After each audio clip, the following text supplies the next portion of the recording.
Hey,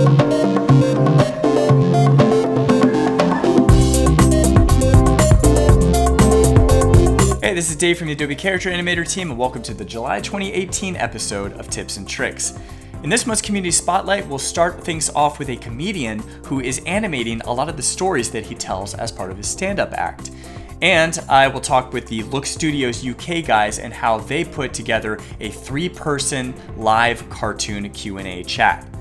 Then I'll do about a 10-minute tutorial talking about a really common question we get: how to combine the walk behavior with head turns in each different view. They both use the same view tags, and it's a common point of confusion, so hopefully this clears things up, in addition to having a new free example puppet that you can download that showcases how all these things work. That's what we're going to do for July, so let's get started. I want to start things off this month with a quick announcement that's pretty exciting. Evan Flamethrower, Robot Detective, that is the animated cartoon that I've been working on and shown a lot of behind the scenes stuff on in past tips videos. Well, we were lucky enough to be invited to RTX, Rooster Teeth's Animation Festival in Austin, Texas from August 3rd through 5th. And Evan Flamethrower is going to have its world premiere there live in a theater as an interactive cartoon where the audience is going to be able to decide which questions to interrogate and ask, and then finally choose a suspect and see if they get it right or wrong. So it should be a really fun event. So if you're in the Austin area, August 3rd through 5th, I don't have the final time and date details yet, but I will be posting those in the YouTube community tab, as well as Twitter at OKSamurai and Instagram and other places as well. But please come out. It'd be great to see people and see the world premiere of Evan Flamethrower. And then I'm planning to put it online for everybody later that week. Wednesday, August 8th is the current launch date for that. So that'll go up on this very YouTube channel. So thanks for all the support. And I know I've been quiet about Evan Flamethrower for a while, and that's because the details of this were starting to come together, and it's going to be just an awesome experience. I've never done anything like this. I've never had a animated premiere, so this is going to be just awesome. So thanks to the RTX team for having me come out there, and I'm really looking forward to it. Fun fact, Dr. Washington Wentworth Sheffield was an American dental surgeon who is considered the inventor of modern toothpaste. And they still sell his original formula today. And to help modernize the brand, the creative team at Sonolus Media created an awesome augmented reality experience with Character Animator and Unity, where if you hold up a special tablet or phone app to the packaging, Dr. Sheffield's portrait comes to life and says something funny. Hi there, I'm Dr. Sheffield. I invented this toothpaste. Toothpaste? Shouldn't it be teeth paste? Is it too late to change the name? It is? It's been 168 years. Okay. There's actually only one known image of Dr. Sheffield out there, but it was enough for the team to isolate the facial features and rig him in Character Animator to bring him to life. It's a really smart branding technique. By turning Dr. Sheffield into a personality, there's a more personal connection there than your standard production line toothpaste. It's really creative and inspiring stuff.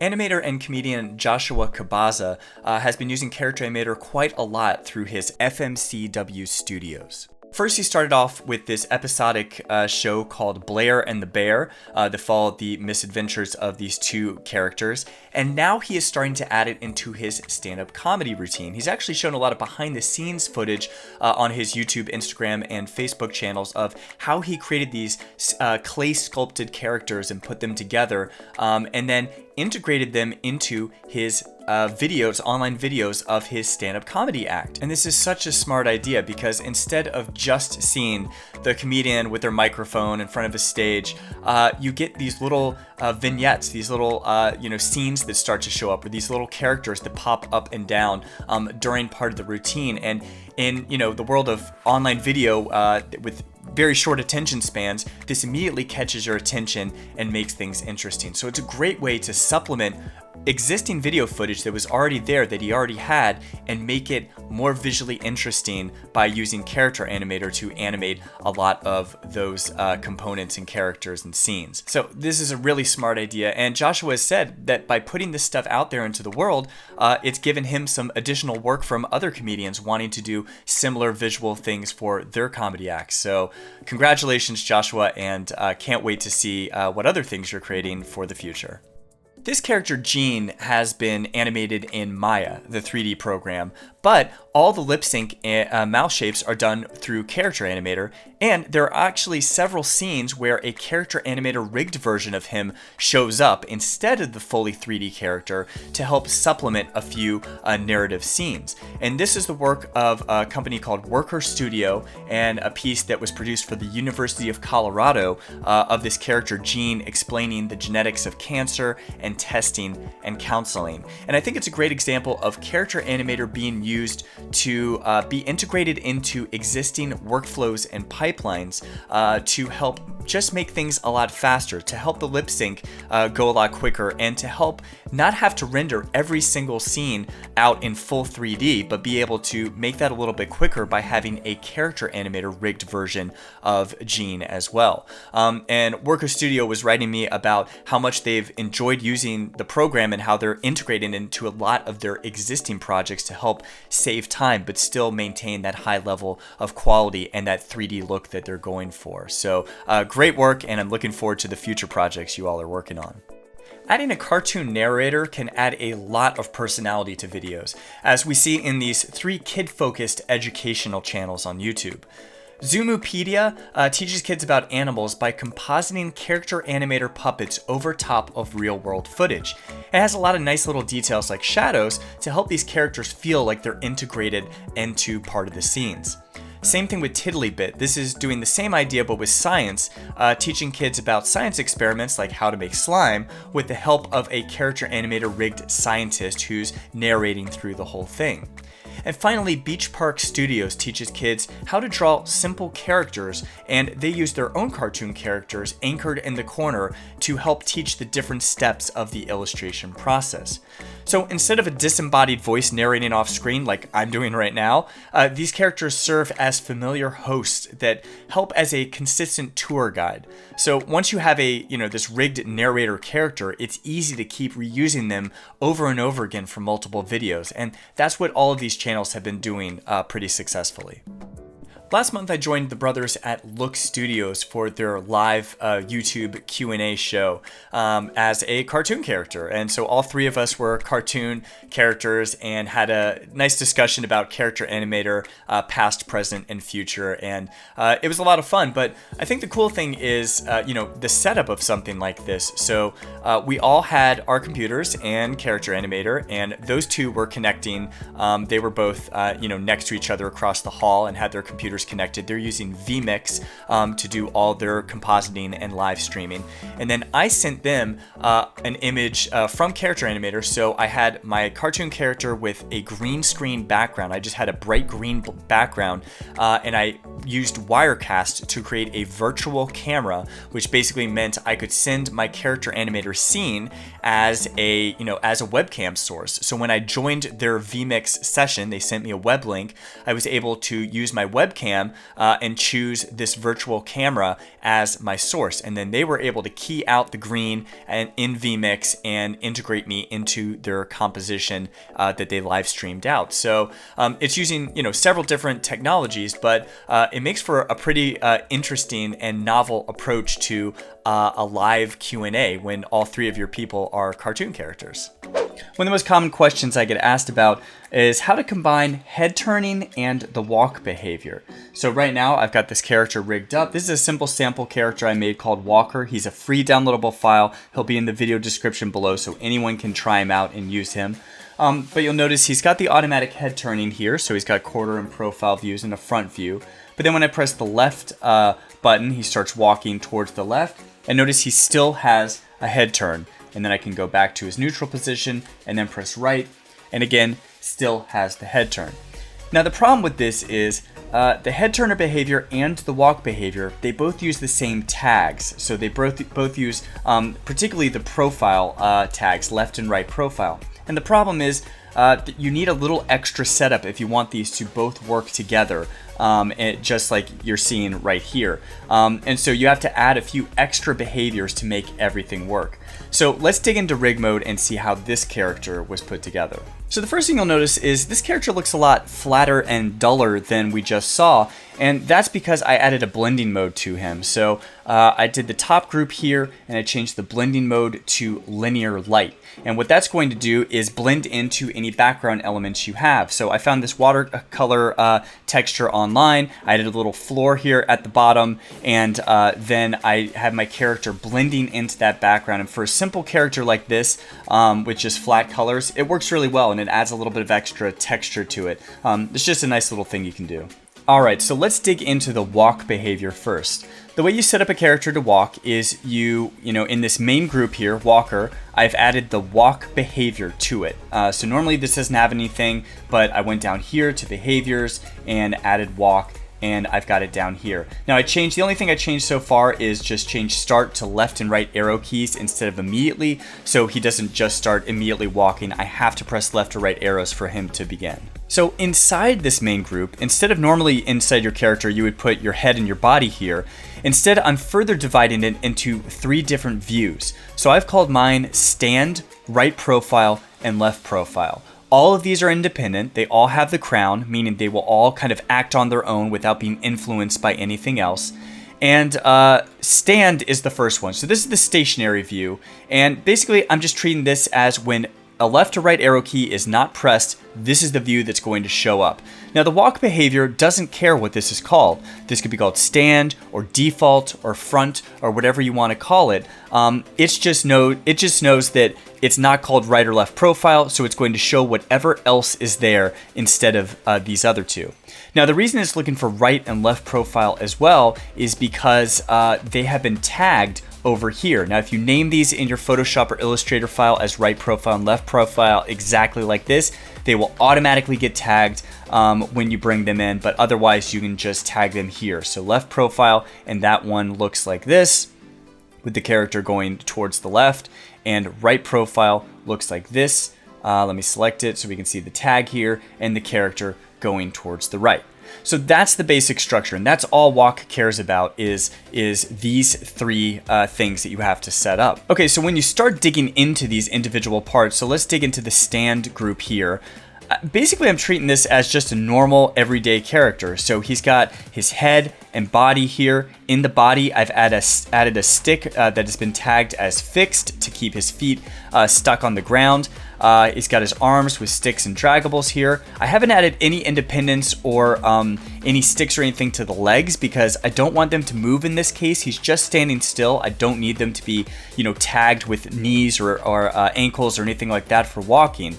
And then in the head, I have 5 different views. So I have frontal, and this has been tagged over here, left quarter, left profile, and you can see the tags showing, relating to each of these, right quarter, and right profile. So because I've tagged all these, when I move my own head, these are going to move as well because I've added the head turner behavior to the head group above them. So just like in the walk behavior was added, and it's looking at these 3 groups inside here, inside the head, because I added the head turner behavior, it's looking for the different things that are inside here.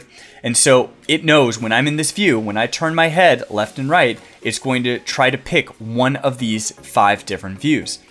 And if I dig into any of these, you'll see it's got all the different elements that you would normally have. The eyebrows, the nose, the left eye, right eye, all of that stuff. If I instead click on left quarter, you'll see I just shifted everything a little bit more towards the left to give it that illusion of turning. And with left profile, it's even more. And then when I go the other way, I've got right quarter, and I flipped his nose around to have it turn that way. And finally, right profile. And basically, I just copied this head structure in the initial PSD and dumped it then into each of the profile views as well. Okay, so stand is looking pretty good. So once I go into right profile, you'll see it's the same sort of thing. This time I put the head under the body because I actually wanted it to look like, the shoulders are in front of the head. This guy doesn't really have shoulders, it's kind of just a box, but you get the basic idea. But I basically did the same thing. So this head has the head turner behavior associated with it, and it still has all the different head turn views in here.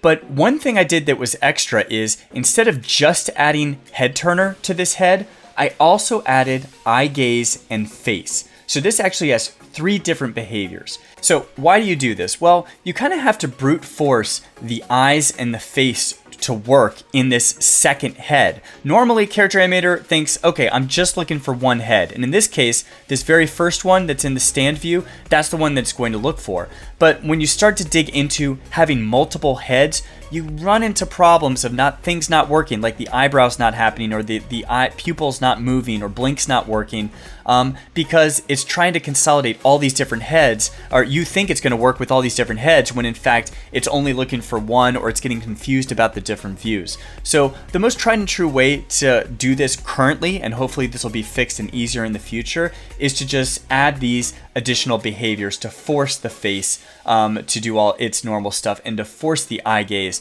to do its stuff as well. Anytime you run into a problem like this, just add some extra behaviors and kind of brute force your way through the issue. It's kind of not the most optimal way to do things, but it gets the job done. And then I just kept tagging the rest of the body as you would expect for a walk behavior. So the head, I've dragged the origin down here, and I've tried to do this for each of the different views, keeping the head origin in the same position connected to the shoulders here.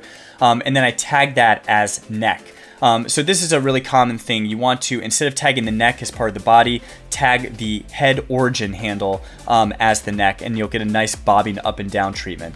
Same thing with inside the body. Now I've got the arms and legs all independent, and I've tagged all of them with elbows and wrists. And again, the way you just do this, we've shown this in previous walk tutorials, but you would just take a blank handle, put it anywhere you want, and then go over to the body diagram and click exactly what you want to tag something as, and then it will recognize it. And these are the things that the walk behavior is looking for. Anything here in this body, basically you want all of these dots to be represented somewhere in your character in order for things to work. So with the right legs, that means going, into the knee and ankles and toes and all of that stuff. And then, of course, in the body, you want to put, with the body group selected, not inside here on the torso group or anything like that, torso layer, I should say, you want to add the hip and waist tags. And basically, that's going to be an important part of the calculation for how the character is bending and moving, and how far the hips kind of drop up and down as your character is walking. Another thing is, notice how the character's legs and arms are directly on top of each other. So the leg the legs are completely on top of each other, hiding each other, occluding each other, and same with the arms. This is what the walk behavior is best optimized for, is a profile view. If you do a more 3/4 view, we're working on some stuff to make that better in the future, but for now, it's gonna run into inconsistent results, particularly with the arms. So for the best practice is to have everything in this on top of each other profile view. And it just did the same thing in reverse for the left profile. So in this view, just everything was turned the other way, and it's the exact same thing where the head, I've added the head turner behavior as well as the face and eye gaze behaviors, and then tag the body with all the things. So yeah, I did have to go through this 2 times and re-tag everything for the left profile view that I had already done for the right profile view. So it's a little extra work to get all 3 of these views working, but in the end, it's worth it to get everything lined up correctly and have a character that can easily, on demand, walk back and forth left and right. All right, now one last thing. Before you go back to record mode, make sure stand is the one that's visible by default. If you turn this off and have left profile on, it's not going to show up by default, because if you have stand gone, the walk behavior is going to say, oh, I don't see anything in right or left profile, so let me show the other thing that's not here. And in this case, if it's not visible, it's not going to show anything. It will just, as we can see here, just show a blank space, which is not what you want. But when I press left or right, notice the character is immediately appearing. So instead, let's jump back into rig mode, make sure stand is visible, and then when I go back, then there you go. Now the standing view appears again. So that is how I would set up a walking character with head turns. It's really fun to get a character up and running like this. And the nice thing is, really, you have to only do the head turns once. Basically, I made the group of head turns in Photoshop, spent the time, aligning everything and making sure each view looked okay. And then I copied that group, duplicated it basically, and put it on the left profile, put it in the right profile, and I used those exact same heads for everything. So you only have to really do the work once. You could say the same for the profile view too. Line up everything and then just free transform and flip it, and you can save some time there as well. So yeah, it's fun to do. Hopefully this answers some of the most common questions that we see. I'll be linking a lot of people to this timestamped part of the video. And then if you want your character to walk, instead of walking in place as we're seeing here, actually walk off the side of the screen, all you have to do is go into your walk behavior over here and change body speed to something different. Let's just say 100% here. And now when I walk to the left or right, the character will walk left and right off the screen when I'm pressing the left and right arrows. So hopefully that's helpful and gets your characters walking and standing as you would expect. All right, that's it for this month. Thank you very much for watching. And just a reminder that we will be at Adobe Max this year, yet again, doing a 8-hour pre-conference class, teaching you just boot camp fundamentals of Character Animator and going through the whole workflow process, and then several 90-minute labs that we're offering as well. Now, a lot of these are selling out and getting filled up really quickly, so if you want to join us, please sign up right now. There's always a waiting list for all of these and a line out the door, so please sign up as soon as you can. I'm going to be gone for a vacation for part of July, so if I'm not around and not as speedy with answering your comments or emails or whatnot, that's the reason why I'm not ignoring you. But hopefully some other people from the team might be able to join and chime in and ask questions. But regardless, the best place you should be asking questions are the official Character Animator forums, where they will help you with any rigging or recording or editing problems or anything like that that you might have. That's it for this month. Thank you very much for watching and have fun.